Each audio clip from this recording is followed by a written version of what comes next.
Do it, lady. Yeah. Yeah. Yeah. Yeah. Yeah. Welcome to Keeping Up with the Kardashians. This is Nick. This is Rob. This is Joe. And welcome to your favorite podcast. Contrary to what you may say in our comments, it is your favorite podcast. Don't believe the hype. Welcome to your favorite podcast where we talk pop culture news, video games, movies, TV shows, all that good stuff with a specialty on Star Trek. As you know, that's the name of the show, Keeping Up with the Kardashians. We're going to talk Trek. We're finishing our season 5. Well, we're not finishing, but we're in the season 5, near the end of it. We have 2 episodes to review with you today. We got Power Play and Ethics, and we're going to hit those up in the second half of the episode. We'll review those with you. We'll let you know our thoughts on those 2 episodes. Power Play, of course, being a hockey episode. A hockey episode, and Ethics being a Criminal Minds episode, dealing with the ethics of criminal investigations. I don't know. Real quick, every time, is there a movie that anytime it's on, you have to watch it, no matter how far in it's on? There's several. Yes. Oh, there's several. Yes. Okay, one of mine is A Few Good Men. I have to watch it. Okay. And last night I made my daughter watch the end of the court, like the court scene, like Colonel Jessup's trial, You can't handle. Yeah. She was like kind of kicking her feet, coming to the couch to watch it. I'm like, I'll let you stay up for however long this takes. I'll let you stay up that much later. Mm-hmm. Mm-hmm. But by the end of it, she was like riveted. She was giving me looks and like, oh, that's no good. It just made me proud. We actually should rename this podcast to A Few Good Men. You snotty little bastard. Your Honor. I'll just put that part. We almost need that clip. That's what I said to her. Yeah, I got that clip up. You snotty little bastard. You, Lieutenant Weinberg, Jack Nichols. That was incredible. That's incredible. Is this the part? Rises and sleeps under the blanket of the very freedom that I provide, and then questions the manner in which I provide it. I would rather you just said thank you and went on your way. Otherwise, I suggest you pick up a weapon and stand a post. Either way, I don't give a damn what you think you are entitled to. Woo! Woo! Woo! That sounds like Donald Trump. So I read about he was that intense every single take. I can buy it. Imagine just having to get to that place every Colonel take. Jessup, did you order the code red? You don't have to answer that question. I'll answer the question. You want answers? I think I'm entitled. You want answers? I want the truth. You can't handle the truth. There it is. Iconic. Woo! There it is. You're goddamn right. I did. Very good. Mm-hmm. So that's one of my movies. All right. I respect that. My movie would be probably like Dark Knight whenever it's on. I have to watch the whole thing. Yeah. If there's really the majority of the Batman movies, it's like, all right, except for Batman and Robin. I don't know. The Dark Knight Rises, I don't feel the need to watch it all the way through. I'm with you there, actually. You're right. Batman Begins, if it's on, I'm watching hell it. yeah. Mm-hmm. Mm-hmm. Would you like if Batman or if Dark Knight Rises is like 3/4 of the way through and you're flipping and you find it, you're gonna watch the rest of it? Go back and start it over, but will you pick it up? Yeah. Like we're thinking maybe the scene where they walk Gary Oldman out onto the water to kill him. Yeah. You know, that scene, like right around that point. Yeah, I'd watch it from there. But beyond that, I mean, there's some cheesy stuff though. At that point, Talia's death is the worst, and Bane's exposition. Yes. Although I'll watch the Pittsburgh Steelers stadium blow up every time. You came here. Well, you can watch that starting in September. Football season's almost here, guys. To stop you. Aaron Rodgers. God, what a bum. Absolute bum. Yep. I can't wait to start our football podcast. What's your movie that you? I have you a mentioned lot. Batman. I have a lot. Well, what's one unrelated to Batman? If The Rock were on, I would stop and watch it immediately. Okay. Rock. If Turtles was on, I'd stop and watch it immediately. It's never on. If there's a Star Trek movie on, I'm sitting down and watching it. That's Except for true. Section 31, I would turn it off immediately. I still have not watched it, and I don't plan on it. Dude, 734-494-0980. Have any of you been brave enough to watch that pile of crap? Because I think there's a lot of people in our listenership that I dare you to watch it. Yeah, sure. Yeah. I dare you. Of course. You're not even going to do it. No. I'm too busy watching Boy Meets World. God. That's a good show. Though what they did with Corey's brother, they kind of changed his character after the first couple seasons. He goes from just being like the mean older brother to being the dumb older brother. But still, which still is fine. Wise. Still wise. It was a good shift. I mean, they a lot of shows back in the 90s when you have like these family shows, whatever piece of your personality, the character's personality that the audience grabs onto, they just amplify it. Yeah, exactly. Oh, yeah. And it was a good course correction on their part. I'm not arguing that it was a bad idea. And I kind of like that when shows used to do that. Like you'd watch the first season and then you watch the second season, you're like, wow, this character is completely different. Yeah. I mean, The Office kind of did that with quite a few of their characters. Like Kevin was a character who never really got any lines, and then they started making him like goofy and I'm trying to think of other shows where they really changed a character a lot. Family Matters. It wasn't Urkel was just a tertiary character. Yeah. And then he became the main star. Yeah. Then you got you could always not necessarily change characters, but kind of relaunch the show. Parks and Rec did that after the first season with Mark Berndanowitz or whatever his name was, and they cut him out of the show and they brought in. What's his name? But the two guys. Oh gosh, why am I blanking on their names? You're doing a great job. Oh, the guy from Lost too? The sinister evil guy. Oh, Ben Linus. Yeah, he was supposed to be like a 3 or 4 episode arc character, and he just tested so well with the audience. The audience was so enamored with that character, which thought he was a great character. Yeah, yeah. I mean, that happens. Star Trek had a couple of those, didn't they? Where they were going to be bit roles, and then they ended up expanding them because of their chemistry and stuff like that. So, So, what do we want to talk about next, gentlemen? I don't know. You want to talk about the dead people? Let's talk dead people. Dead people. I see dead people. Who died? Who didn't die? Somebody check their phone now. Has anybody died since we started recording? Wow, it was a pretty brutal week. First, Malcolm Jamal Warner, right? Yeah, swimming with his daughter. I didn't realize he was swimming with his daughter. I think I read a report that he was swimming with his daughter at the time. That's not good. Of his drowning. That's rough. Accidental drowning. Okay, who else? Ozzy Osbourne. I'm assuming that one was suicide because he was in. That's Sweden. That's the rumor. Is that what was going around? Yeah. Was it one of you two? I thought said that he had gone. Him and his wife had gone to abroad. Sweden, for assisted suicide. Now it makes sense because he had. I read reports that he had stopped taking a lot of his medication leading up to that final show, so he was a little more lucid. Yep. Yeah. And that's the rumor. It's like he fully knew what that show was. Yeah. Yeah, he knew in a week or two. He was Matt, if that's how it went down, mad respect. Well, and they immediately flew from London to Sweden, right? And then the family immediately followed. So like you knew what was happening. Yeah, and it said he went surrounded by friends and family. Yeah. It would. I mean, that kind of leads into one of our episodes today. Yeah.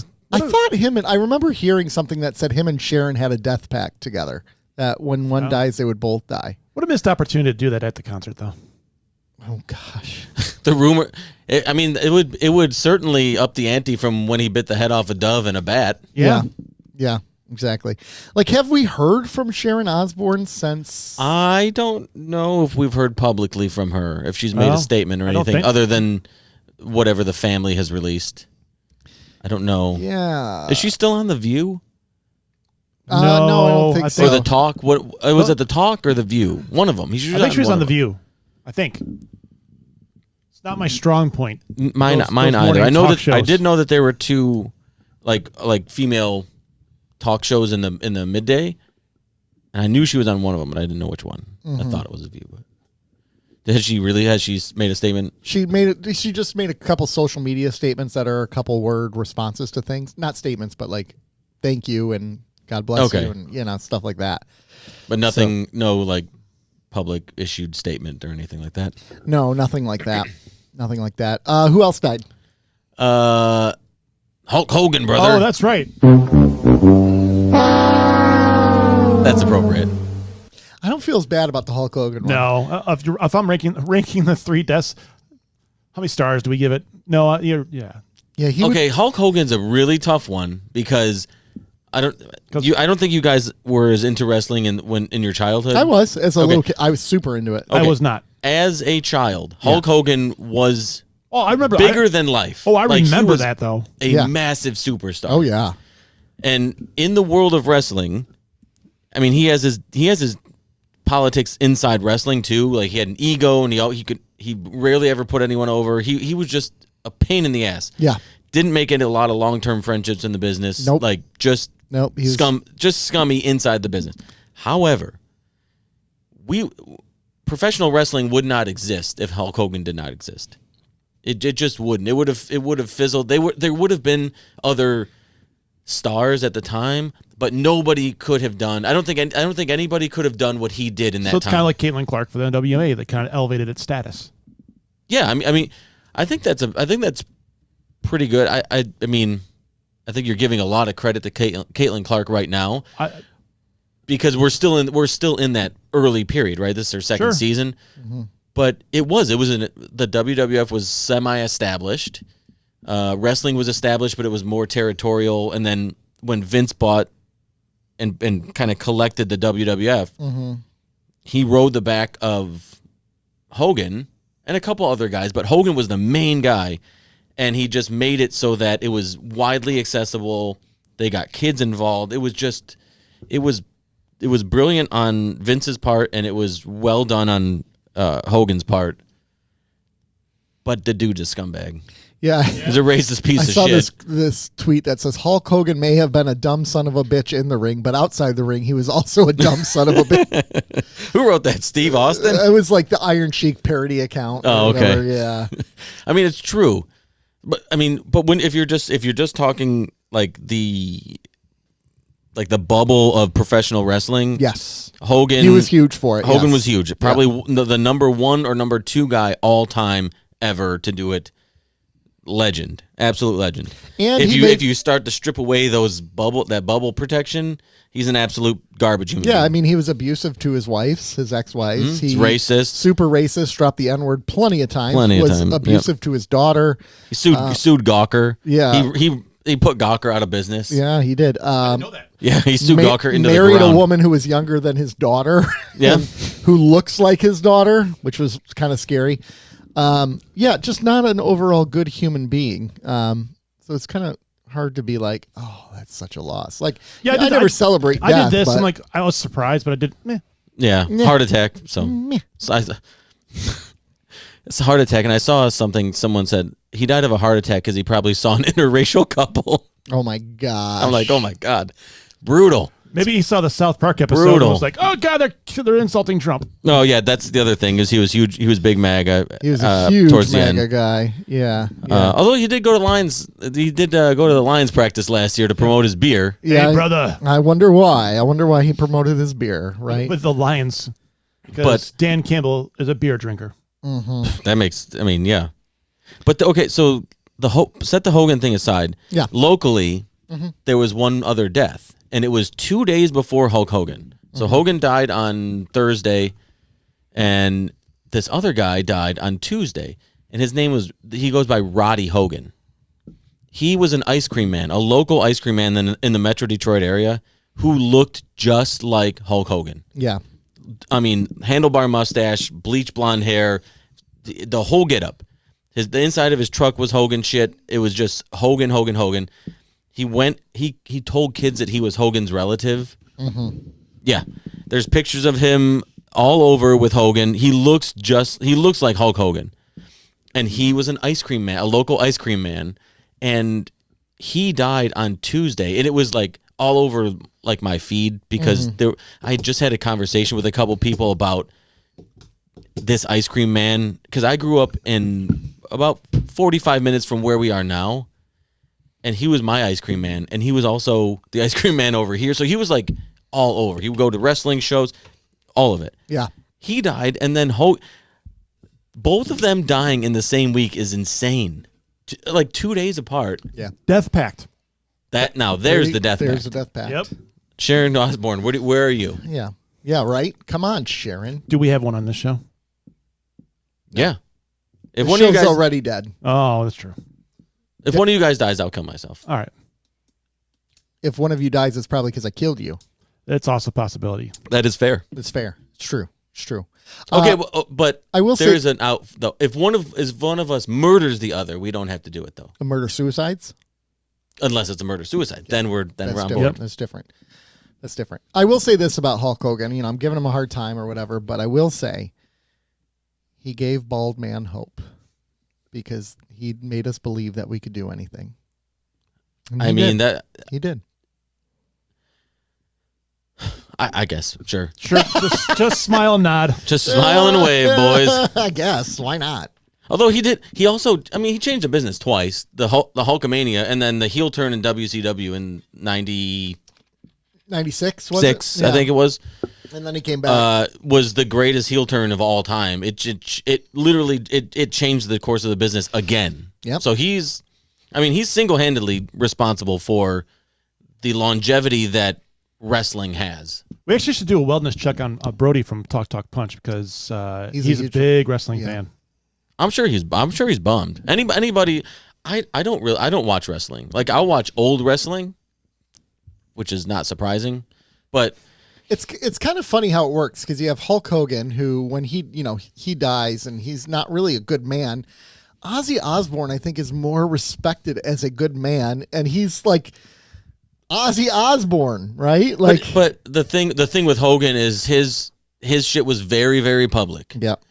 Which is crazy because, they both had reality shows. They did, and Ozzy was the first one to do it, right? Weren't they? They were big one, first big celebrity one. Yeah. I thought they were like they started the trend. What was it? The Osbournes? It was right? just the Osbournes, I believe it was. And the other one was Hogan Knows Best, I think. Do we need to quote unquote thank him for the Kardashians? Yeah. Well, so I don't know if it's a good thing. Right. Who's worse, Hogan or Ozzy? All right. Oh my gosh, yeah. The Osbournes premiered in 2002, guys. Yeah. They were ahead of their time. So yeah, I think that really was the first one. Yeah, because then you had Road Rules and Real World on MTV. Hogan Knows Best came out in 2005. Gene Simmons' Family Jewels came out in 2006. Yep. And then Bret Michaels' show came out in 2007. Oh God. One of the Kardashians. I can't say it now. No, we've co-opted that. Yeah. You notice the decreasing celebrity factor in that too. You go from Ozzy Osbourne to Hulk Hogan to Gene Simmons to Bret Michaels. Like, whoo! There's only one reality show that I truly enjoyed watching, and that was The Surreal Life. Oh, that was good on VH1. Solid. Yeah, it was a good one. I remember when Hogan Knows Best was out. I remember being in love with Brooke Hogan at first, and then she did something to herself, and it was gone. Yeah, I think there was a brief window where she was very attractive, but and then she's a Hogan, so yeah, she's got no hope. She's got his chin line. Oh, I'm sorry. Anyways, so yeah, everybody died. Everyone died. Malcolm Jamal Warner is a sad one. I mean, for sure it is. He's a sad one, and a huge character in terms, for the black community as well, like especially the Cosby Show in general, right? Displaying a healthy black family, which television would never do at the time, especially. Yeah, exactly. And just a big loss. I still remember my favorite episode was still the one where he's teaching Theo about taxes, and he gives him monopoly money or whatever, and he starts taking away from him. You know what episode I'm talking about? I don't remember. Let me see if I can find it. I don't know if you're allowed to play Bill Cosby though. What? Are you? What? Are you? Come on, bro. Oh, I found it. Oh, it's like 3 minutes long though. We're not going to do that. No. Yeah, we're not going to do that. That's a bad call. Rest in peace. R.I.P. R.I.P. Rest in pool. Oh my gosh. Too soon? That was oh my gosh. That was the pilot episode. Oh, was it? The Monopoly episode. Really? It's the pilot of the first Fuck it. Let's review the pilot. Just play the whole thing. We'll review it. Retro review. Pilot, also known as Theo's economic lesson. We can do it at the end of the show. Wow, that's crazy that the very first episode had such a It's interesting because they don't play. I don't see Cosby Show anywhere. I wonder why. But I watch the Black Classics on Pluto because I watch Webster and I watch God. There's a couple other shows that are on there. but no Cosby. I wonder why. I think they run Family Matters. Yeah, I mean, none of them have been convicted of. That's true. SA. I mean, he didn't do it on the show. Well, I think there was one episode. We don't know if he did it on the show. He might have, to guess. I mean, I don't think the writers wrote it into the script. Well, I would hope not. Listen, we've been hanging out with Bill backstage. Oh my god. We're just gonna write it in. Art. What is it? Art imitates life. Jesus. We're gonna move on from this thank you. conversation.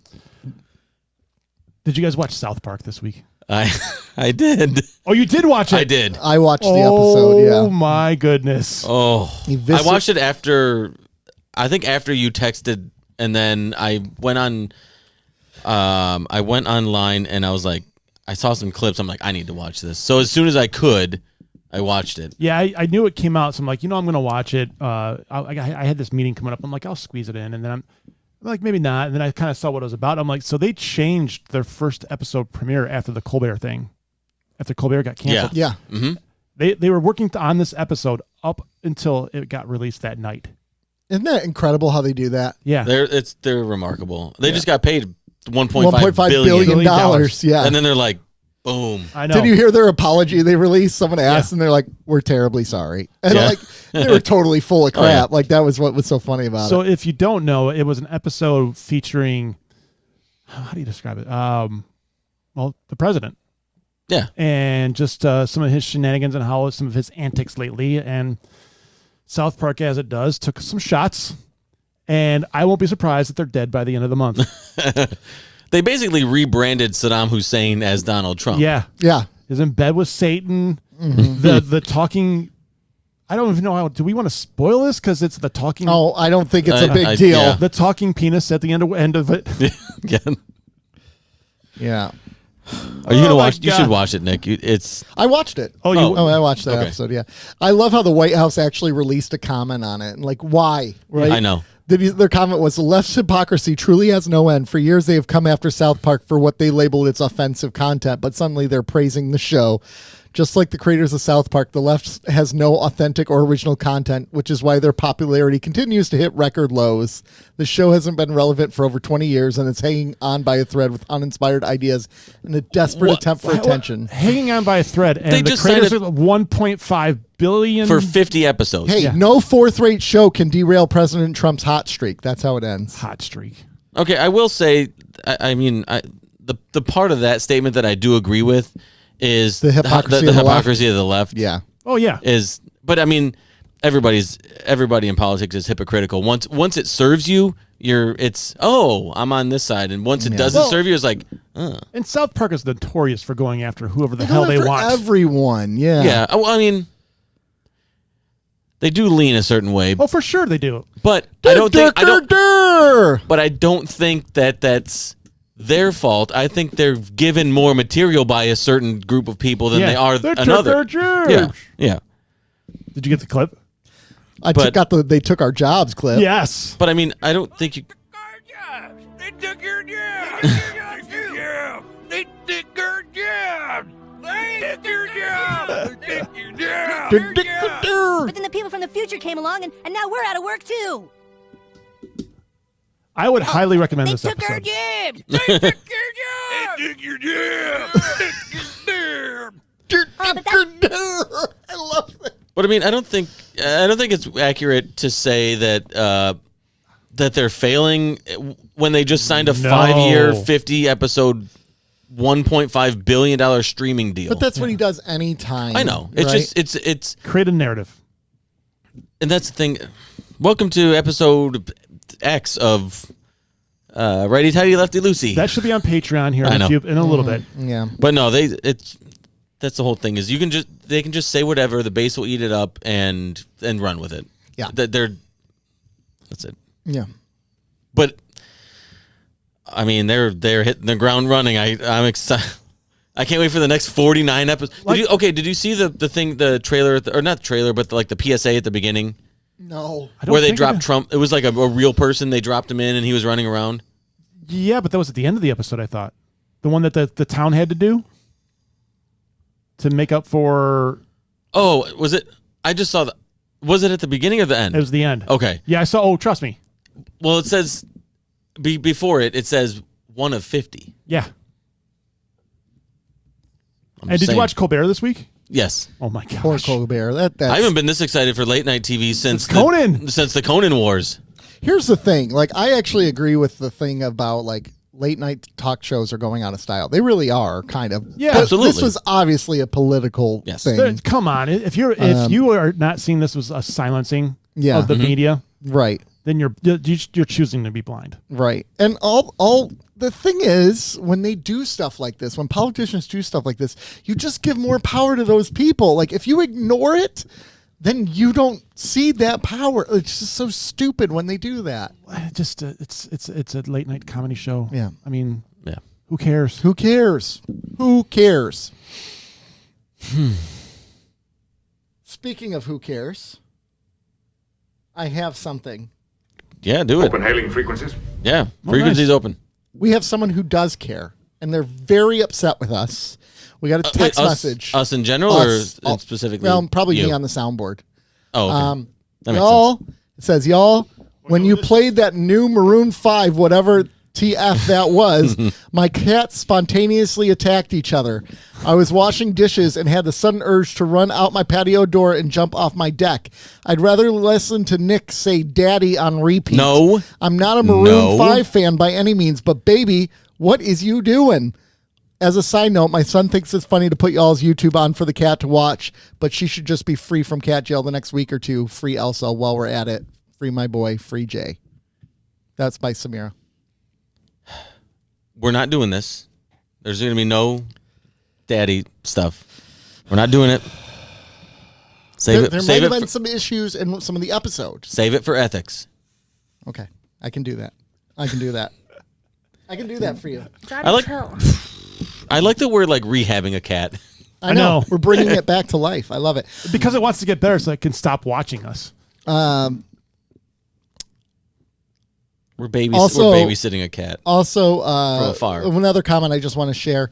You cannot hate on Peter Cetera. He sang one of the greatest love songs in history with Glory of Love. Oh, absolutely. I'm not hating on Peter Cetera. I'm saying the rest of Chicago hates Peter Cetera. They hate his guts. Oh, yes, they do. They hate his guts. They hate him so much. I know Brody wrote something about that he likes. Goated. I mean, that's a jam. It is such a good song. Wrote that he likes M&M's better than Smarties. I was like, Brody, the American Smarties or the Canadian? But I think this is David Foster and Peter Cetera. This isn't Chicago. This is not Chicago. I remember this, like, going out to eat after church, and this is in the restaurant. Oh my God. Music is about as close to time travel as we can get. Yeah, I think you're right. It really is. I would absolutely agree with you. Because a good song, a good movie can actually transport you to when you saw it. Yeah, but, I mean, nothing does it with the consistency that music does. I would agree that. This is Chicago, Peter Cetera. Yeah. But also, a lot of this is David Foster, too. Exactly, yes. And that was the thing, is when Peter met David... Yep. God. Yep. Most influential band of all time. My God. Chicago. Nope. More influential than Metallica. That's insane still. It's so offensive. I can't even. I didn't think anything could offend me until he said that. Don't even, because I'm right. I'm right. Let it go, Joe. Let it go. Joe, is there something else you want to talk to us about, though? I would like to talk to you about candles. Do you want to talk? Yes! Is this like a Candle Time with Joe skit? Everybody, it's time to go. Everybody, it's the Candle Show. Candle Show. Candle Show. Everybody, it's the Candle Show with Joe. Sponsored by Dio Candles. Oh gosh, I'm getting cold. I need to change my shirt. So, a few weeks ago, probably about a month ago at least now, we burned a candle by Dio Candles. I forget which one it was. Was Cinnabon? Video Store. Oh, Video Store, yes. And it did, and we were... What you This is the... Why would you take that off? I'm good. The hat off. No, he's good. He's fine. Everything is fine. Oh gosh. Nick has. This is the first time he's ever put on a shirt. There we go. I feel much better. Okay. Do you dress yourself in the morning, or what's the situation at the Bonsky household? I just wake up and I'm already pre-dressed. He's already dressed. They're like, hurry! We have to dress Dad before he wakes up. It's embarrassing for us strangle all. himself again. Please get his pants, get his socks. Yeah. So, anyways, continue on. Whew. So we burned the video store candle, and it smelled amazing. It was it was layered. Yeah, we that's kept the getting, coolest thing about it. Yeah, we kept getting different, and we talked about it, and it was from Dio Candles, and I think Nick had bought it. Yep, and Nick had bought it, and so they heard our commentary because I think Rob had tagged them, and eventually we got in contact with them. Ooh, Starship Enterprise, and they sent us a bunch of candles, and they're now the flagship sponsor of Keeping Up with the Kardashians. Well, we want to encourage you. We're gonna sample some of these candles. Yeah. And I'm doing a show meeting thing and out loud. I'm just making a decision for us. Oh, this is going to go Comment great. Like what candle flavor would be interesting to you, and perhaps you can win one of these candles. Yes. Yes. It'll be pre-burned by us because we got to sample all the flavors, but we won't burn a lot of So it. I think this is the one we're going to do today is Starship Enterprise. We're going to burn it while we review. Yeah. It's like a seance or something. So when we notice that there's a Starship Enterprise candle, we're like, well, Keep Up with the Kardashians, we've got to do this. Have you guys smelled it? Nope. I don't know. It just smells like a really good candle. I don't know if there's anything specific. At least yet. Scent profile, vanilla. Hold on. It's a good scent profile. Mm-hmm. Vanilla extract, olive, top notes of leafy greens, pineapple, and black pepper. I definitely smelled some pineapple. Mid notes of olive, peach fuzz. Base notes of vanilla, bean, and musk. I don't know. But I've always wanted my house to smell like the Starship Enterprise. So I'm in. And what's great about this is on this podcast, we've been very specific that we love small business. We love independent business, independent podcast, and all that other stuff. Mm-hmm. And this is a small business. Yes. Right. So if you want to support small business and you like candles, this is a place to go. We'll they sent us some goodies too. Yeah, there's some stickers. We're gonna have some stuff to give out here pretty soon. We got the box today. I think these are bookmarks for our nerds. So like and comment start reading now. What smell flavor palette you would like. So we got Starship Enterprise. Elf. Are we gonna kind of go through all of them or no? No, one today. Starship Enterprise, baby. Oh, this you don't want to go over what they sent?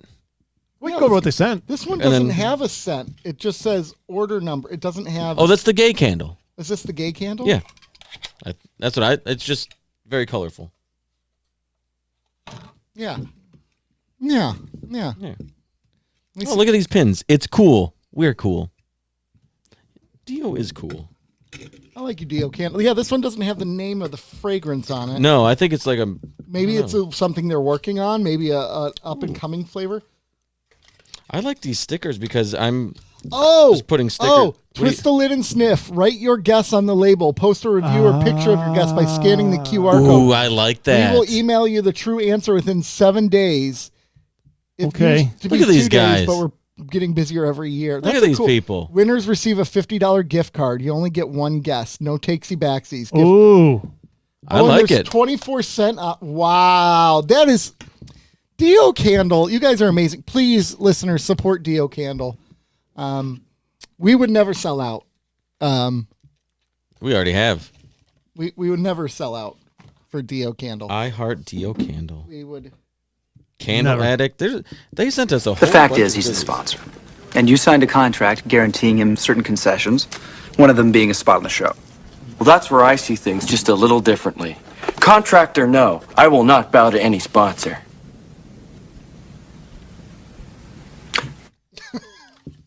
We will not. No. We will not. Ramen? Yeah.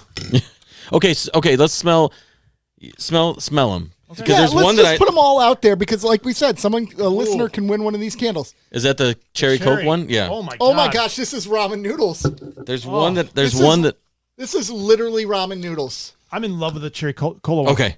Oh gosh. Oh gosh. All right. I'm Do you gonna, like ramen noodles? They're fine. Okay, that's ramen All right. noodles. I want you guys to smell this one, and you guess. I want you to guess what you think it is. It does smell like ramen. Doesn't that cherry smell amazing? Okay. Oh. All right, Rob. Smell that, It's so good. and then tell me. Oh my God, that's gravy. That's Thanksgiving. That's Thanksgiving. It's a pot roast dinner. Oh, Holy- yeah. It smells just like a fucking pot does. roast. I was gonna say, it holy smells- smokes! God damn, that's amazing. What is this Oh, guy? my- Juice box.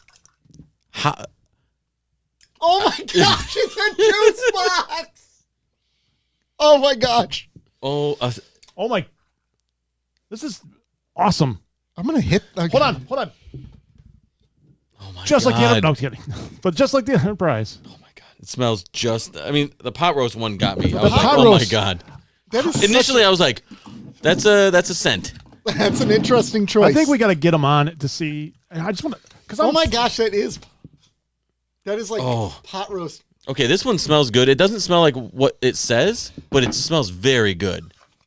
It's like very caramely. Yeah, well, I think so. First person to leave a text message at 734-494-0980. First person to leave a text message telling us how attractive Nick is will get a free candle. Yeah, you'll get the pot roast one. Hold on. And other stuff, because we have some T-shirts from Dio to send Oh, yeah, out. we got all kinds of stuff. So we'll make you a gift basket. So text us, and then if you win, we'll text you back, and then you send us and then we'll say send us your address, okay? So you don't have to put your address in the initial one. All right? Sound good? Oh. We got all kinds of stuff from you, from Dio, and we'll send in some Keeping Up with the Kardashians stuff as well. Sorry. They got really cool stuff, man. Dio. Wait a second. Your shirts are Dio. Get out. What? Oh my god, they're right. I thought it was just cold, and I just picked up a random Oh shirt off my the ground. god, you're right. My hat. What? My hat is as well. It's got a really I've been cool... sporting Dio shit this whole time. I have a work function where I'm going to sport this hat at. There you go. The hats are sweet. These hats are quality. The hats are hats sweet. are very cool. I will wear this hat. I like the hat. I like this style hat. But we sell out for no one except for Dio Candle. No, I mean, we wouldn't be so complimentary if that didn't smell like a goddamn juice box. Right. The juice, honestly, even if it's just for the novelty, I don't know. Get one of these small ones of the pot roast. Do it. Yeah. It is, and it might not be something you would want to burn all the time, but I don't know. I don't know, man. For the novelty, it's amazing. It's unreal. It's really unreal. So they have a men's 4-candle gift set for $24 with these size candles, and it has the ramen one in there, which smells just like ramen. Has pot roast in there. Yes. $1 million bacon. Oh my god. Hold on. And pickles. $1 million bacon. $1 million bacon and pickles. We should order that. Actually, based on how accurate these ones smell, those are going to be amazing. Yeah. They're Actually, what I would suggest is order the pot roast one and send it to a vegan. Oh. As a joke gift. They have a pork rind. This is what you're missing, bitches. They have a pork rinds candle set as well, like soda pop memories, like Dio, ginger ale. If you're listening, I have a challenge for you. If you can make one that smells just like a Cinnabon, I'll have to send you a clip of what could happen. I think they do have a Cinnabon one. No, Cinnabon. Cinnabon. Well, they can't. Cinnabon. They can't brand it. Well, they didn't for the Starship Enterprise, really. I mean, what Star Trek fans collection isn't complete without smelling like the Enterprise? Actually, I don't think they do have a Cinnabon one. They don't. They have the hot pretzel one, but not a Cinnabon one. What? Mm-hmm. What? The smell got better? Or No, a hot pretzel. I know, right? It's my favorite snack of all time, ever. Right? Oh my god! I thought these were tampons at first. Dio branded tampons. Why is the candles? That's. I mean, it's a good scent. You'd only want. like not the. You'd only want to burn it periodically. If you're a reader, send us a text, and we'll send you a bookmark. Yep. All right, ladies and book elf. With all that said, we've talked about candles. We've talked about our listeners. Anything else before we move I want to hear you talk about because you're the only one in this room that has seen the Fantastic Four. I did see Fantastic Four. So first of all, let me tell you, my wife gave it a 5.5 out of 10. Yep. Oh, wow. My son, out of 6. My son gave it a 6.5. Oh, wow. Out of 7. Context, what they give Superman? Eli gave it a 10. Out of Leslie 10. gave Superman an 8. Oh, wow. Okay. Oh, they're dummies, so. I gave Fantastic Four an 8. I thought it was a very good Marvel movie. I thought it excelled exceptionally in the first 2/3 of the movie. When it focused on the family dynamics of the Fantastic Four, great. When it focused on the action, not as good. I like how it was a movie that didn't leave you on any major cliffhangers like all the Marvel movies have been doing. Like there's a solid resolution and you can move forward. The chemistry between the cast is incredible. I had my doubts about Pedro Pascal as Reed. Knocks it out of the park. Vanessa Kirby, oh my gosh, she's amazing as Sue Storm. I cannot complain about any of that. There was a couple moments where I felt like it was a little like little plotting, which was interesting because it's the shortest Marvel movie yet. It's an hour and 59 minutes. But it did not feel like an hour and 59 minutes movie. It felt longer. So that's why I said there's parts where it felt plotting a little bit. But I still highly recommend it. It's good. I think it's going to do bananas at the box office if it goes. It had a good Thursday. I know that. It had a very 24 million on Thursday. I mean, I was easily able to get tickets though. I bought them yesterday at 4:00 for the stolen from some kid on a bike. I'm hoping to go see it tomorrow after my work thing. Well, regardless. What for context? What did you give Superman? Like a 9. I really like Superman a lot. Oh, great, Fantastic Four. I thought you changed your opinion on Superman. No, he technically did not change his opinion. I've seen a lot of texts from you that say, did I tell you how much I love Superman? Yeah, you did. You've been telling us a lot lately. Yeah, I don't know. Oh, okay. I think you guys are trying to persuade me. Is it working? It's very much working. Yeah, okay. Very much. Yeah, I figured it would be. We'll get you there. Football season's coming up, so you guys know that. We'll get you over the hump. Yeah. Of liking the humps over Superman. The humps, the lovely lady lumps. No, the hump of Superman. We'll get you. That's my favorite running gag is during football season. When things are going well, I say I love football. When things are not going well, I say I hate football. Yeah. And I just text you guys, I hate football. Are you actually going to watch a game this year with us? Uh-huh. Yeah, that was the least convincing ever. That was weak. We have such a good time. I said yes. We have such a good time. Want me to do the chit? Yeah. Yeah. We should live stream with viewers. Yeah. Yeah. Oh, a good way to lose all our viewers is to live stream football. But we can't live stream the game or any audio. Speaking of losing listeners, we're 44 minutes Star in Trek. and we haven't talked Star Trek. All So, right. listeners, let's get into some Star Trek reviewing. We start off with Power Play. The Enterprise detects a distress signal from the USS Essex. They beam some people down to the planet. When they come back, they acted a little different. They've been inhabited by spirits from the planet, the spirits who claim to be the captain and the crew of the USS Essex. Turns out they're full of crap. They're really not. They're actually prisoners. And the USS Essex crew is all dead. So they devise a plan. The prisoners want to help all of their other souls escape from the planet, and they basically kidnap the captain and other people. The captain figures out a plan to finally convince them, sorry, you're not going to win this one, so you either beam back to the planet or you lose everything. And so they decide to beam back to the planet. So they beam back to the planet, and the crew recovers. The end. I got a big problem with this episode. One sec, keep that thought. When they did the stunt where they all jumped back, Marina Sirtis did her own stunt, and she flung herself back and broke her coccyx. I hate when I break my. Can you even say that on this show? On this show, you can say whatever you want. Yeah, that's true. kind of the problem, right? Yeah, she broke her coccyx or coccyx. You're getting there. You nailed it. That's what? perfect. No, for real. Is it coccyx? No, coccyx. Coccyx. Just think of 6 cocks. Coccyx. Well, if I was thinking of the other thing, I would say 6 first, though. But then reverse it. Yeah. Flip it and reverse it. Coccyx. Cock Your six. I like where your head is. It's yours if you're in that. Yeah. All right. You got a big problem. Go. Okay. In the middle-ish part of the episode where they're waiting for them to be in the circle so that they can zap them. Yep. This whole fucking plan should have been already told to Riker and everybody, hey, this is what we're doing. As soon as they get inside, we have our eyes on them. As soon as they get into this, I'm gonna give you the signal and you shoot them or do whatever the fuck they were doing. Yeah. They should have already been on, like, in sync. Yeah. But they waited until they got into the circle to let them know they're in place. Give me a second. When I give you the signal, shoot them. And then he said, okay, shoot them. And by that time, they'd walked out of the circle. It was so stupid. The way they... it was so stupid. Yeah. I would agree with that. The only thing I was thinking of is maybe there was still like a distrust of Riker. Like that's what I'm subconsciously putting in there. They didn't trust Riker. They trusted him literally 3.5 seconds later? I know.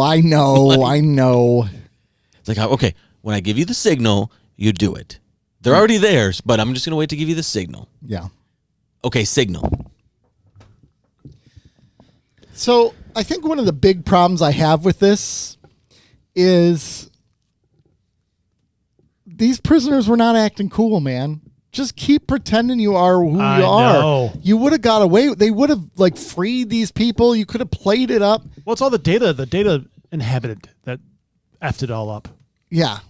Well, because Troy was going to be able to play Picard, I think. Yeah. But Data with his emotions and getting I thought that was kind of fun to see Data getting angry and getting excitable and stuff. And going after Worf a little bit. What are you looking at, Cleon? Well, he was a real tough guy. Yeah, he was. So mad.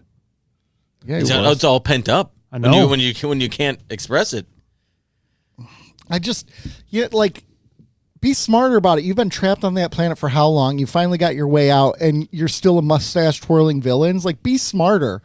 I mean, I suppose that's why they're prisoners, because they weren't smart enough to not get caught in the first place. Do better at evil. And is the assumption that as they've been twirling around in the storm, like, are they able to communicate with one another, or they've just been floating around in the storm for... I think the assumption was that they can communicate back and forth. So they still live in their life. They're just living it as space ghosts. Are they just like waiting for people to pass by? They're like, oh, here comes someone. Everybody, get ready. Be and cool. they just turn like, all right, next time. Oh. And they've been waiting, a couple hundred years? Oh, it's forever, yeah. Or 1,000 years or something like that. I don't know. It's been a long frickin' time. And that was another part. They do this all the time in shows, and Star Trek does this a lot. The evil mustache twirling villain at the end decides to give you what their master plan was. Like, she was winning, and she's like, and she was gonna win, and then she's like, by the way, we're actually prisoners. And it's like, if you would have been cool, maybe you would have gotten away with it a little bit more. I wonder if like you're in that situation as an evil doer, if your ego is like, I'm getting away with this. Now I'll tell you really what's going on. Would that happen in real life? I don't. 500. I would like to think that if I were to turn to a life of evil doing, that I wouldn't do that, because I've seen it work so few times. Right. You'd think. Like, I'm not gonna. My plan's working. Everything is working. Just stick with what's working, and don't go off course. Right. Don't be dumb, man. They're dumb. As Shania Twain said, "Don't be stupid." As Shania Twain said, that don't impress me much either. No, it's true. Yeah. Look at you. Yeah, I'm gonna don't sell out for anybody. I don't sell out for anyone. I'm gonna put a Dio candle on my lappy top with the Enterprise. Starship Enterprise branding. Yep, exactly. Exactly. I think what makes it really difficult with this episode is the next episode had such good things it was saying and doing in terms of like the message. Yeah. That to have that episode and then immediately follow it up with this or this way one around. Yeah. After the episode ended initially, I'm like, okay, that wasn't bad. And then you watch the next one with Worf, and you're like, okay, that was bad. Like, that's kind of I remember loving power plays as a kid. As soon as I saw the episode title come up, I'm like, oh, I used to love this episode. Well, because is this why you don't like hockey? I don't like hockey at all. Well, you get to see evil Deanna, evil Data, and Yeah, the character flips were fun. It was just nice to not see the Enterprise get commandeered on the bridge. It was nice to see that. I mean, technically... No, not technically, because they locked out the bridge, and when that's true, and then they they got out of there. They didn't commandeer the Enterprise, which was fantastic to see. Yeah, Worf did his job right for once. Well, he also got...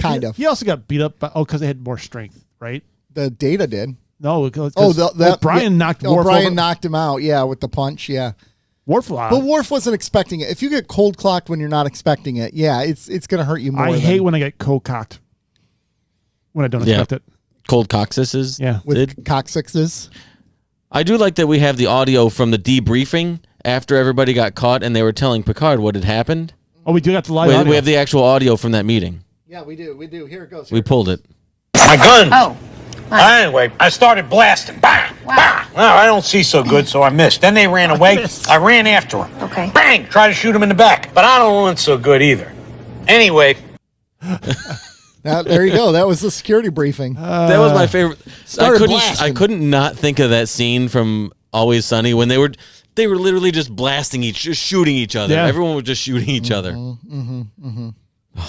Started blasting. Started blasting, man. I don't see so good, so I don't missed. See so good, so I missed. I don't run so good either. I don't run so good. Yeah. Oh gosh. This episode, I'm trying to think of things that can come out of it. I guess one of them could be, all right, O'Brien spends all this time torturing Molly and their little child, and at the end of the episode, she's like, "I'm glad you're back." You think there would be some trauma there? You think a little bit, and they even be like, "I know it's you, but you're sleeping on the couch." No, they banged that night. Yeah, she's like, "Oh, I kind of." They're angry. Kind of like that. Yeah. I like when you take. I like how O'Brien was like, "Shut that kid up," before I blast it. He's ready to blast the kid, man. Shut it up. You're like, are you sure that O'Brien isn't possessed by Rob? Yay!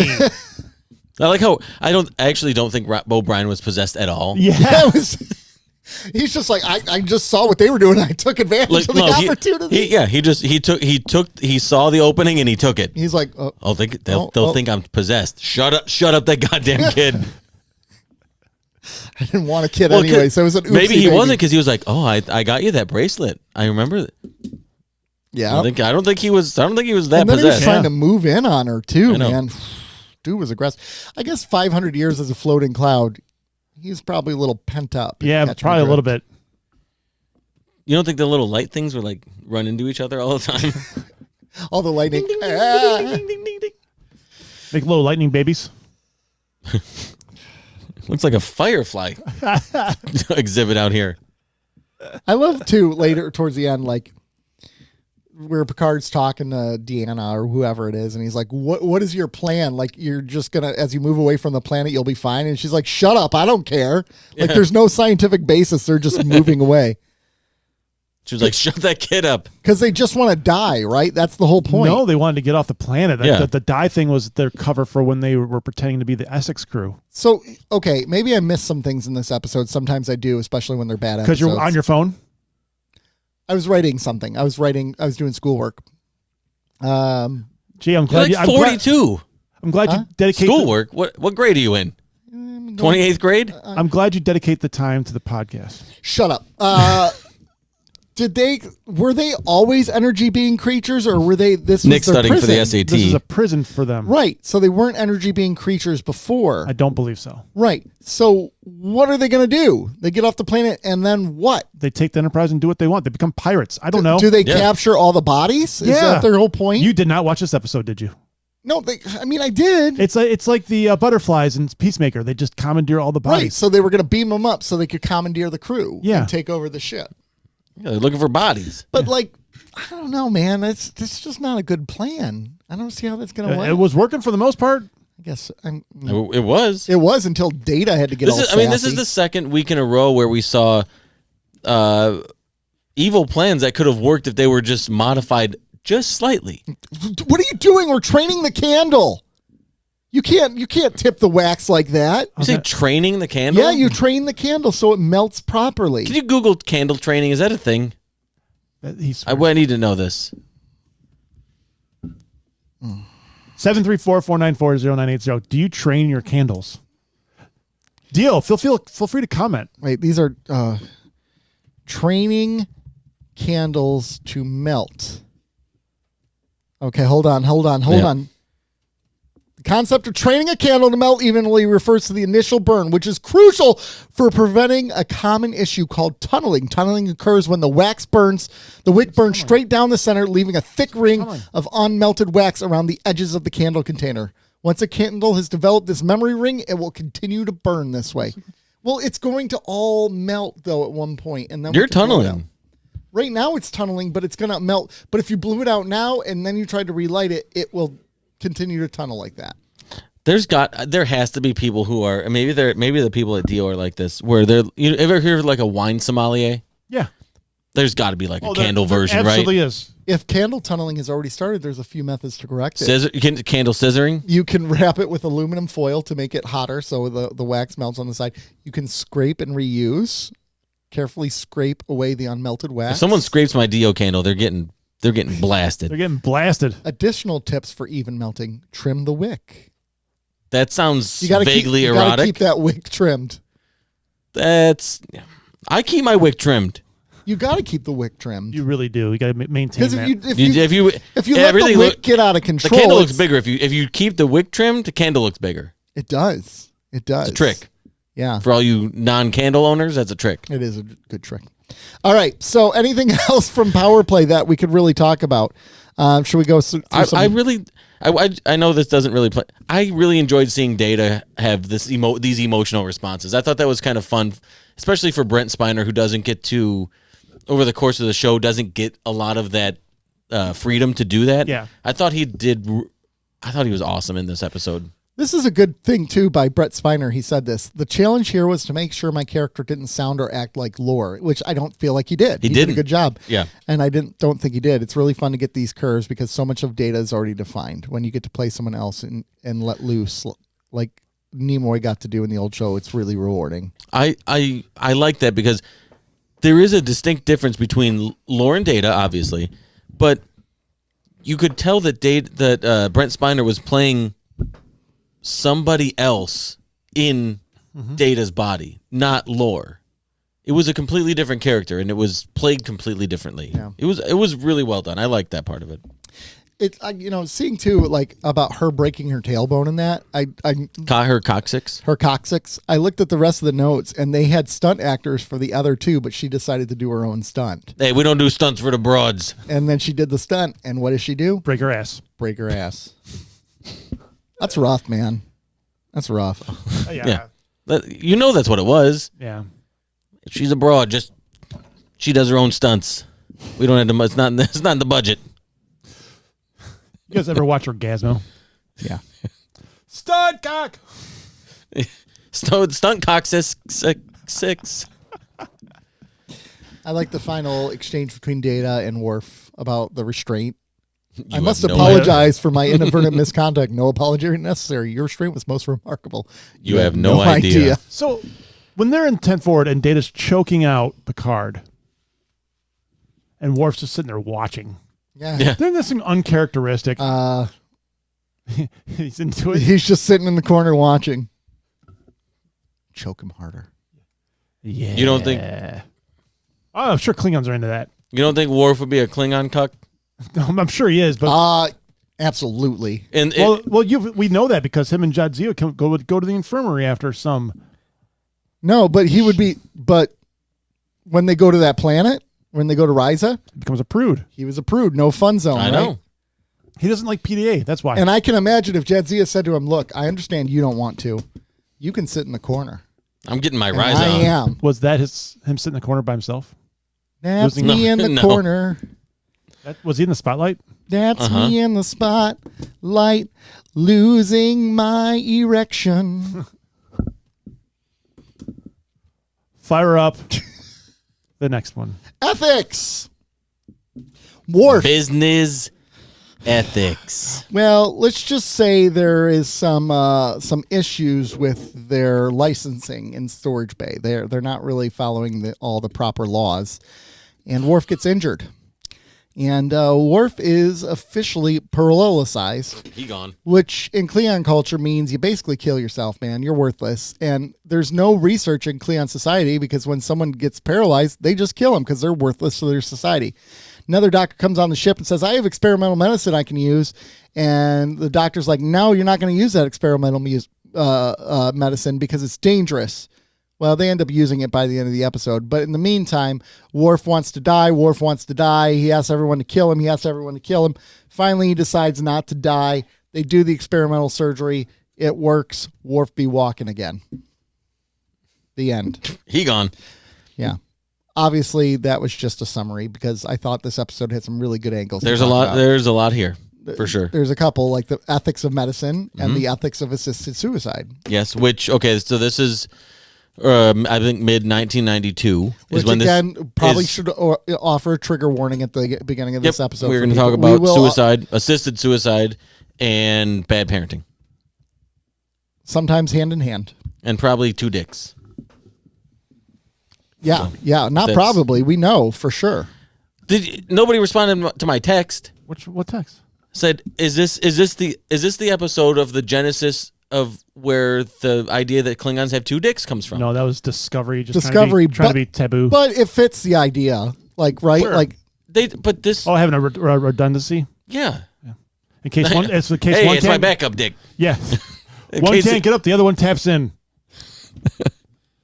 But wouldn't he have two spines then?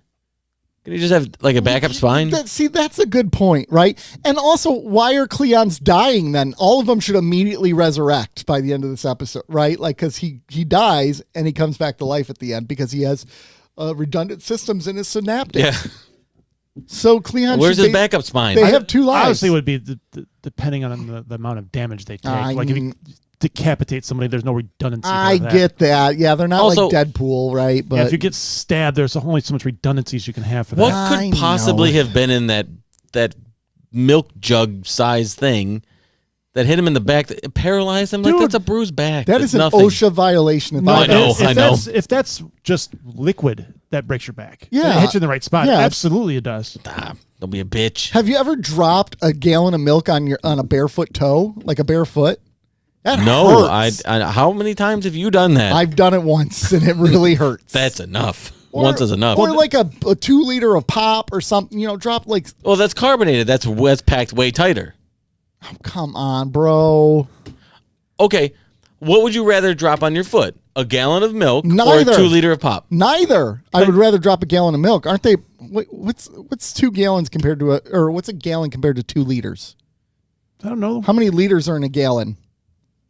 It's like 3 point something or 2 point something. 3.78 liters. Okay, so I would still rather, but it's not the weight. It's the. I know what you're saying. Yeah, it's pressurized so that the material on the outside one's is hard, one's soft. Would you rather something soft hit you or something hard? I'd rather hit drop you? something flaccid on my foot than something. Okay. But make that a 55-gallon drum of flaccid milk. It reminded me of those like barrel juice boxes. I never want to get hit by anything flaccid, for the record. Oh, well, don't take all the fun out of everything. All right. The weight of a 55-gallon drum is 50 pounds. When filled with water, the rate can range from 459 to 500 pounds. How high up did it fall? High enough, bro. To paralyze him? Come on. Well, it's like you've seen all the memes though about this, right? No. Where there's a ton of them out there. Like he could defeat this person, this person. Then it shows his most vital enemy. The jugs. I was like, come on, this is gonna kill him. He's gonna get hit by a juice box, and I think it actually speaks to the story a little bit more because it's the embarrassment for the Klingon to be taken out by. Oh, listen, if he wants to kill himself over embarrassment, I get it. I would not want to walk around the ship knowing I got hit by like a 2 liter of pop, and it fucking killed me. It was rock and rye.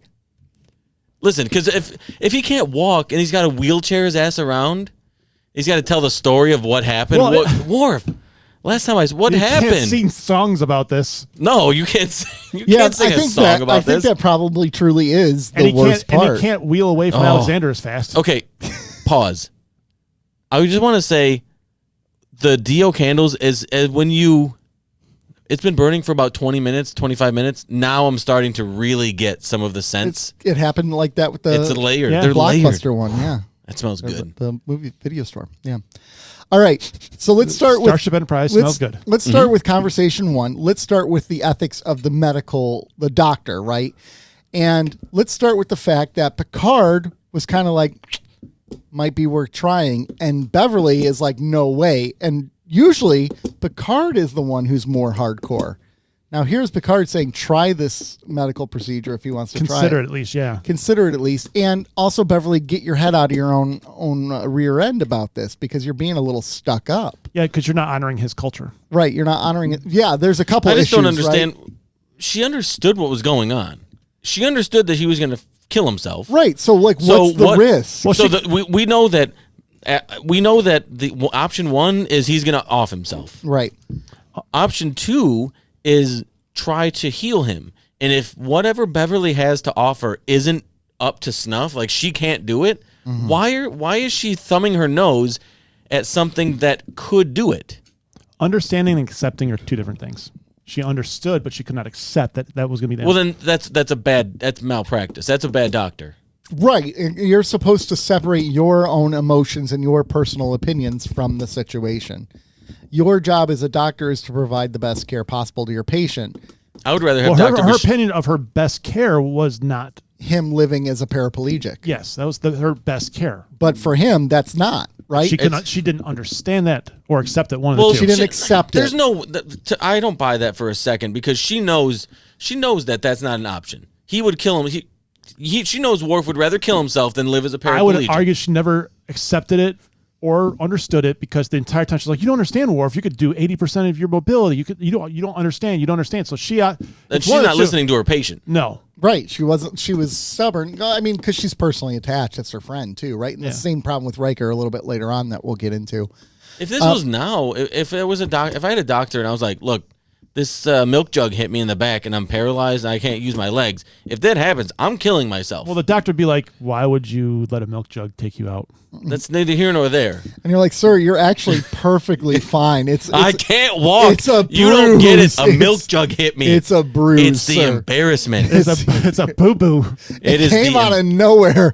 It just started blasting. Why are milk jugs that high anyway? I know, right? That's a great question. The problem, I think what I struggled with, I don't think they did a good job convincing us that the other doctor, Dr. Russell, is that evil in the first place. Like, I don't think they're trying to present her as evil. I thought they kind of tried to do that. I didn't think so at all. Especially with the last speech by Crusher towards her. I thought they were trying to present her as more of a kook, maybe edgy as far as the science of it all. I never thought they were trying to present her as evil. I thought maybe RFK Jr. Maybe self-serving. Maybe evil is a bad word, but not a good doctor. Maybe just to Beverly isn't a great doctor in this episode. I'll tell you that much right now. I don't think she is. Well, I don't think she is, again, because she's coming really hard at this other doctor. Yeah, she is. Yeah. She is, though. Like, she talks about the procedure being 37% successful in the sick bay. So instead of being like, okay, 37% chance, let's get that number higher. Let's work together. Instead, she's like, nope, we're not even going to try it. But like, if she put her mind with hers, they probably could have figured it out, right? And obviously, we know it worked in the end. I like that both of these episodes, there was like they all took chances with percentages because in the first episode, they were like, when they were going to beam up O'Brien, he's like, it's 50-50 shot, Doc. It's 50%.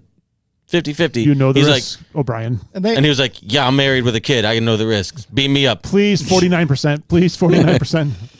Listen, 37% is nothing to like thumb your nose at. I feel like in this show, too, like low percentages to them, they've been trained to be like, it's a low percentage, that means it's going to work. Because it always does. Yeah. In these stories, right? It's a 1 in a million shot. It works every single Someone check Michael Dorn's contract. And it always works when they're filming on the ship. It's weird.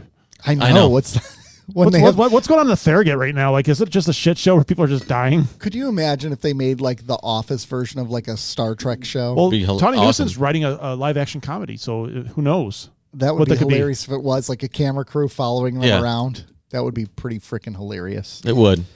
I'd get behind that. It's great for Lower Decks being a comedy. All right, so going back to this doctor though.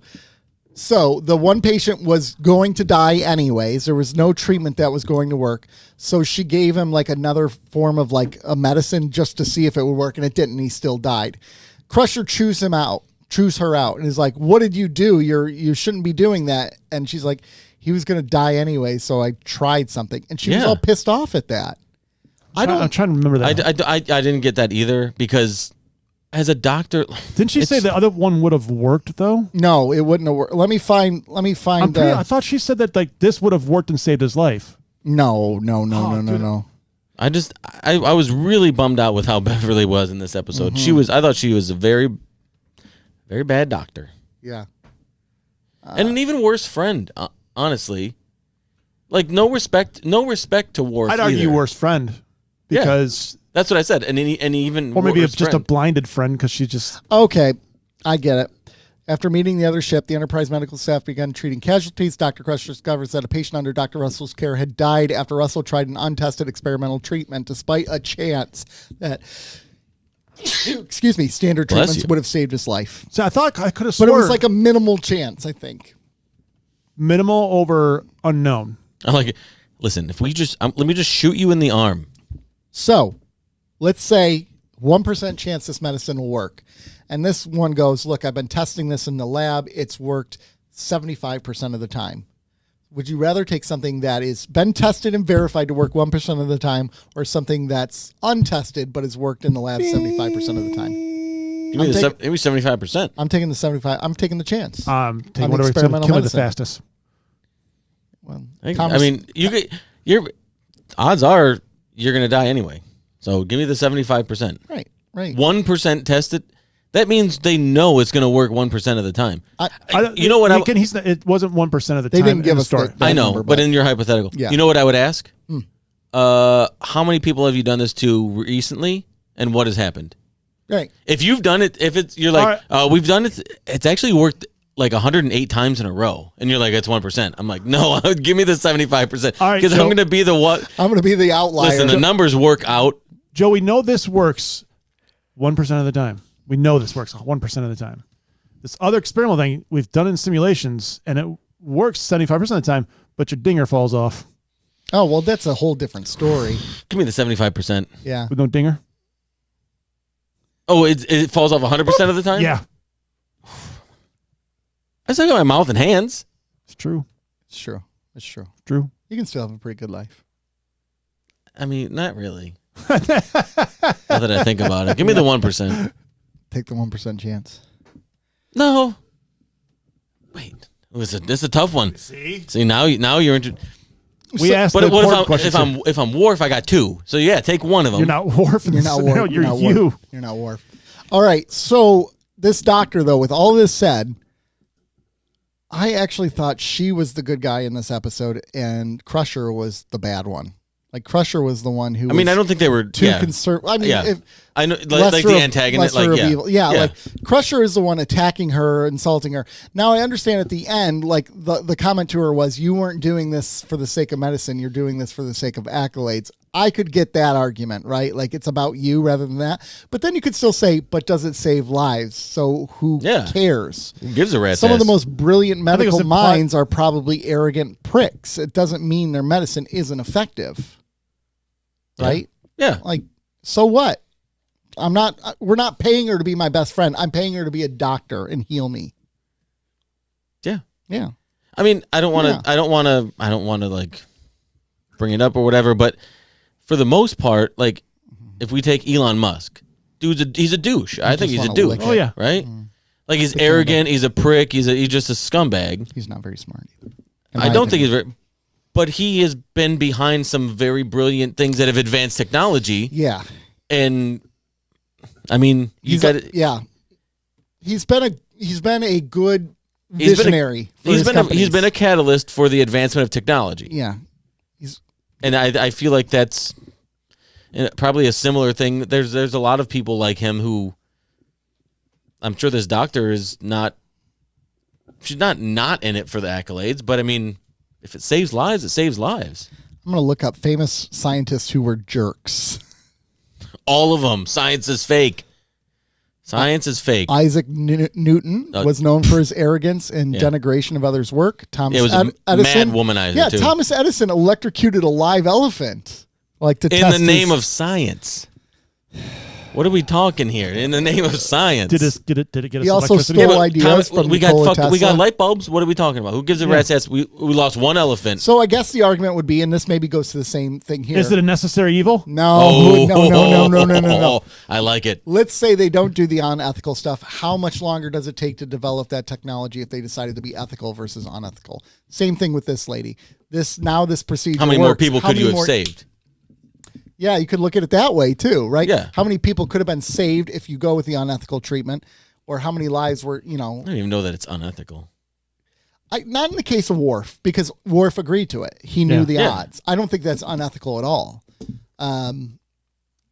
I think that's part of what hurts the argument in this show. Are they suggesting that she's doing this without consent from the patient? No. Then it's not. That part is not unethical. Then no. Her big suggestion is, since you don't know, you shouldn't do, which is stupid because I've always argued to be a doctor means you're a really good educated guesser because you don't have a diagnostic book for a human being. You have to know how to guess properly. Check the manual on this guy. Yeah, exactly. Oh no, we check the dipstick. Oh boy, he's check leaking the oil. Dipstick. He's making a weird noise when I put the dipstick in. I don't know why. Ooh, it's coming out all brown. It's a weird hum at 3,500 RPMs in this guy. It makes a clicking sound. Oh dear. Oh, I guess I could talk all day for the medical stuff, but we got to move on to the suicide stuff. Yay. Yeah. Suicide Squad. All right, so a couple things. Riker really pissed me off again in this episode. I understand where he's again. Picard is the voice of reason, bro. Hey, let him do it. Different cultures, how dare you judge a different culture? And Picard has that special insight into Klingons because I'm sure after he was the, I forgot what the name. In Redemption, I'm sure that it was. But Riker has served on a Klingon special. Was it like special council or something? Yeah, I forget the exact. Riker did the officer exchange for a minute.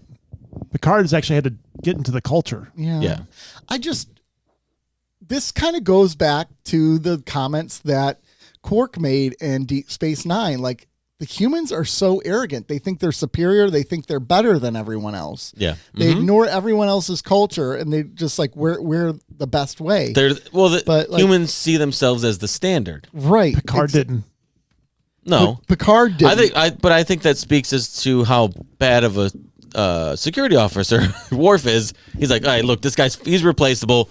We can do without him. Well, let's be honest. We got rid of Tasha. We got a little bit of an upgrade. We need another one. Did you see how well he did with security last week? Yeah. I mean, come on, man. That's what I think he was just like, hey, if he wants to kill him, let him do it. He let O'Brien knock him out in one punch. Yeah. He's already gotten 2 strikes. I think Picard saw Worf just sitting there like a bitch when he got choked out last week. And he's like, hey, if he wants to kill himself, let him do it. What you didn't see was Picard up on that top shelf pushing those milk jugs down. Oopsie. I like how they're milk jugs. Not do you remember those juice box things that were they had the tin lids on them? Yeah. The aluminum lids on them? Yes. We have them. That's what they looked like. We have actually some at my work right now. Oh, those were awesome. I'll bring one home. Yes. I just imagine a giant one of those falling on him. Oh, we didn't even talk about the poker game either at the beginning where Geordi basically admits to cheating. Oh, he said just that one time. Yeah. But they didn't play poker. They were just talking. They were just talking about it. Yeah. He's like, that's what you get for bringing whatever kind of cards they were. Yeah, maybe you shouldn't bring cards I can read through. Come on. So Riker's speech to Worf. Let me see if I can find it. Yeah. Okay, here it is. Here, I'm going to read the whole conversation. Will you or will you not help me with the Hegbot or whatever it is? You're my friend, and in spite of everything I've said, if it were my place, I would probably help you. But I've been studying Klingon ritual and Klingon law, and I've discovered it's not my place to fill that role. According to tradition, that honor falls to a family member, preferably the oldest son. That's impossible. He's a child. The son of a Klingon is a man the day he can first hold the blade. True? And he says, Alexander is not a full Klingon. He's part human. That's an excuse. What you really mean is that it would be too hard to look at your son and tell him to bring you the knife. Watch you stab it into your heart, then pull the knife out of your chest and wipe your blood on his sleeve. Ouch. Yeah. Bro. Soapbox. He comes at him, man. Well, I mean, he did. I mean, there's a point in there. If Worf is so hell bent on traditional Klingon traditions, he does have a point, and he's trying to escape it just a little bit in his favor. Riker has a point. Again, Worf being a bad father and a bad Klingon. Yeah, he's doing anything to get out of being a dad. He's like, I don't want to spend any time with this kid. Just kill me. I'd rather just kill me. I'd rather do that than. Yeah. In addition, I'm not even going to let my kids see me, right? Because here he's using the argument, well, he's half human, so, whatever. The argument before is a Klingon shouldn't see his father like this. Okay, so now you're using the argument to suit you, and when it does suit you, when it doesn't. Now, of course, this argument can be used when a lot of people are going through that mental anguish and considering suicide as an option. You pick and choose. Oh, yeah. Right? Whatever supports you. Justify a world that's better off without you, and that's what Worf is doing. And let's be true, Worf. Yeah, I don't know that him. I mean, I don't really know that you want to take inventory on how better or worse off everybody would be without someone. Alexander if you're would Worf. have been better with Deanna as his mom, though he'd probably have some mommy issues. Step mommy. There's a whole section for that. She's stuck in the. I'm stuck in the replicator. I'm stuck in the replicator again. Can you help me out, stepson? This. There'd be some issues there. There'd be some issues. Because she's what in her mid-20s in this, right? I think she's probably in her 30s by this. Early 30s, late 20s. So that means she's in her early 40s when Alexander's a teenager, like early adult. That's a rough childhood for him. Mom, I told you to stop wearing skin-tight catsuits around the Can house. you just wear a uniform, please? At least put underwear on, because I can see everything, Mom. It's regulation, honey. It's just the worst. Alexander gets stuck with a guy that doesn't want him, is forced to kill that guy, and then has a hot adopted mom. God. He's gonna grow up to be fine. Who can read his thoughts too? Yes. So oh my god. She'd be like, Alexander, please leave the room right now. Please go on the other side of the ship. Oh my god. Can you imagine that? You're wearing a skin-tight catsuit walking around the corridors, and you walk past the high school of the ship, or Riker. You're like, my lord, man. Deanna's in her quarters. It's some chick beings on the ship. She's like, oh god, there must be another female on this ship. Riker. Gosh. Oh my god. Riker. The alerts go off. Yeah. It goes off like crazy. This was 1992. Yeah. This was in the middle of right in the middle of the Kevorkian hoopla. I mean, Kevorkian was late 80s. He started to go on trial in the mid 90s. I think I'm gonna look that up exactly. So I think I want to say his first trial was like 94. Okay, let me look. Somewhere around there. He was on trial a few times throughout the mid to late 90s. So this is very I can't imagine that this wasn't inspired or at least pulled on pop culture from Kevorkian. I imagine it was definitely sparked by that idea. For sure. Exactly. It's like late 80s, early 90s was when he was like started to gain notoriety. What if you think about it? I think it was 94 was the first trial, or I think 94 was like the beginning of the legal stuff. DS9, where did Worf struggle trying to assist Kern with suicide in DS9? I think he ultimately did, and Sisko got pissed. I can't remember. Kevorkian was May of 94 through June of 97. Yeah.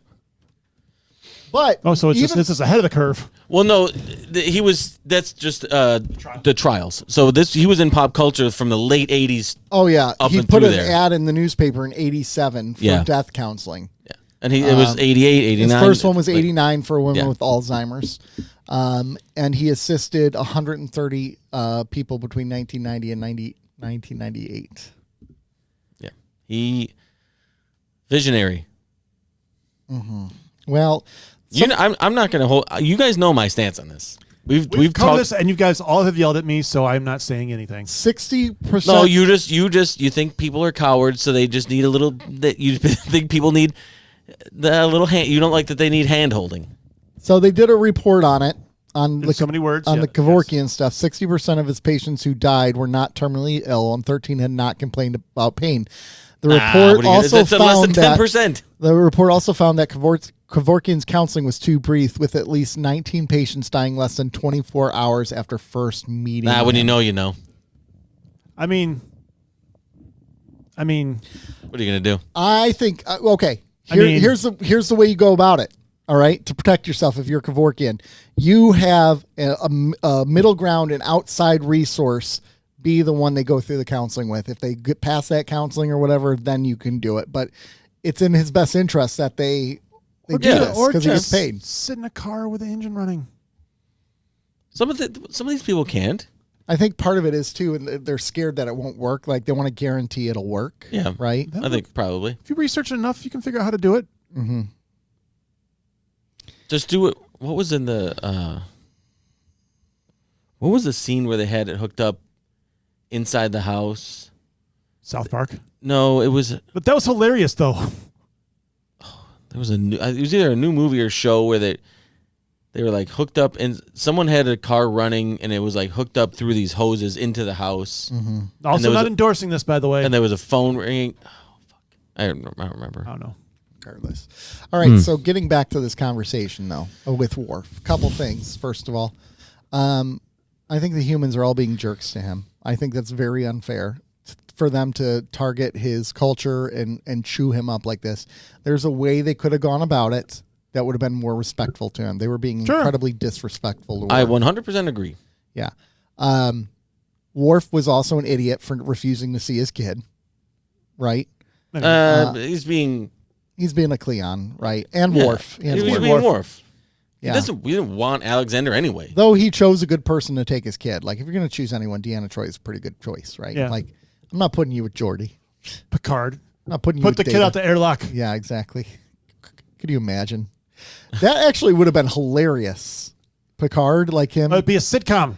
Or even Riker. Like, you're having Riker come and help you assist in your suicide, and you don't trust him with your kid. Because, I mean, he knows his background. Yeah. But I don't know. There's some things there that bug me with the way they responded to him. For being so enlightened, they're very judgmental. Preachy, yeah. Yeah. They very much are. Also, Worf could have just waited till he got in a chair or something and used the knife himself. Yeah, there's a little bit of stupidness there too, right? He's paralyzed. He can't move. He can move his arms. Yeah, but especially when he gets 70% of his Worf mobility. is so stupid he'll try to stab himself in his legs. Where is his second spine? He don't have one. He doesn't have one. How does he not have a backup spine? I don't know. Then he has. I like the fact that they mentioned that he has 2 livers. Shouldn't he theoretically have four eyes then? No, the backup eyes are just regenerate. Well, the redundancy is more probably like inside. I know, internal organs. Yeah. It's kind of why we have 2 kidneys, right? Yeah. Same idea. He's got 2 livers. That's why they drink so much blood wine. That's right. To hell with the first liver. That's a gimme. Oh yeah, that's a gimme. That's our gimme liver. It's a good point. That's my drinking liver. So we're not going to talk. I mean, go back and listen to previous episodes to hear us discuss assisted suicide. But yeah, I'm pro assisted suicide. I just want to put that out there. I'm for the new listeners and for Dio Candles. Some people let them know. Some people were doubters, and now they're Dio does not sponsor this particular segment. No, they don't. But they do make it smell good in here. Yeah, they do. Yeah, they do. It does feel like the Starship Enterprise. Its continuing mission on screen. As far as this, yeah, I can understand how the doctor could not help with this. I get that part of it. Like I can with get the suicide part. Yes, I get that. Oh yeah. Like I could see her being like, you know what? I know this is your culture, but I'm noping out of this. Like it's against my conscience. I can't help you. I totally get that. But for her to be super preachy to him and mean to him, and same with Riker, same with Deanna, like all these. Come on, you jerks. Worf is a ride or die guy. He's there for you all the time. He's ready to blast at all times for you. They did last episode. He just started blasting. And I don't see so well though. So I missed. I wonder if there will be continuing conversations about Worf and his inability to fully regain his mobility. No, I was looking forward to Worf being in a wheelchair for the rest of the series. He's back to it next episode. You have seen DS9. I know. I thought maybe there was like Q came over along and gave him new legs or some shit. This is like Tommy John surgery for him, so all of a sudden he can start fighting by the time DS9 comes around. You know, they do actually say you're a better pitcher after Tommy John than before now. Now, yeah. You can throw harder. That was my point of before. It was like, it was like you were terminal. Yeah. You go from pitching. It was like it was basically like, hey, just cut his arm off. He's dead. Yeah. Give him a robot arm like the kid. Just give him the arm from the kid from Rookie of the Year. Oh my God, that's such a great. Did you just say funky butt loving? The next retro review? Gosh, Rookie of the Year? For when baseball season starts again. That would be freaking hilarious. Anything else from this episode we want to talk about? I don't believe so. I'm kind of right there with you. I mean... Yeah, I'm good. Maybe we could beat it like a dead horse, but... Too soon. Oh, that's true. And I could say the horse died this week, too? And I could say some things that I got yelled at for on the internet. Mm-hmm. So. I know. After this week, we watched... everybody died this week. And then I'm like, Worf too? Worf's going to die? Not this week. I can't handle it. Mm-hmm. Not with redundancies, he won't. No, not with that second spine. Not with that second spine. All right, gentlemen, let's go to the ratings. Power play. I'm going to give this a 6. Ooh, that's generous. I'm going to give it a 5. Right down the middle. Just a bit outside. I think I'll go 6 as well. Okay. 6. All right. And then we got ethics. Business ethics. Which I have none of. I'm going to say 7.5. 7.5. I'm going to go 6. 6. I was going to be a 7.5 as well, actually. I thought this was a solid episode. I was mad at the crew the whole time for how they treated Worf. Let him die. They're dicks. Leave him alone. He is. Who? Worf. 2 of them. I know. It's my backup. Tudong Worf. Well, there we go. We have concluded this. Next week, The Outcast. Hey, yeah. And Cause and Effect. Those are the next 2 episodes we got. Are those episodes good? Don't remember. We're going to find out. Join us next week when we find out if they're good. And if you haven't already. Or if they're crap. Oh, I like Cause and Effect. I remember that one. Comment. Mm-hmm. Subscribe. Tell a friend. Mm-hmm. Do all that stuff. Mm-hmm. Oh, I almost forgot. Star Trek Jeopardy should be up by the time you hear this. Maybe. Friday. Maybe this Friday. Shop at docandle.com. Yes, absolutely. Tell them we sent you. Get your pot roast. Yes. Leave a feed. Do they have feedback on the website? If they do, let them know that you heard them. You heard of them on Keeping Up with the Kardashians. Do you like things that smell good? Because seriously, pot roast. This Chica Cherry Cola's all right. Dope. Peace out, everyone.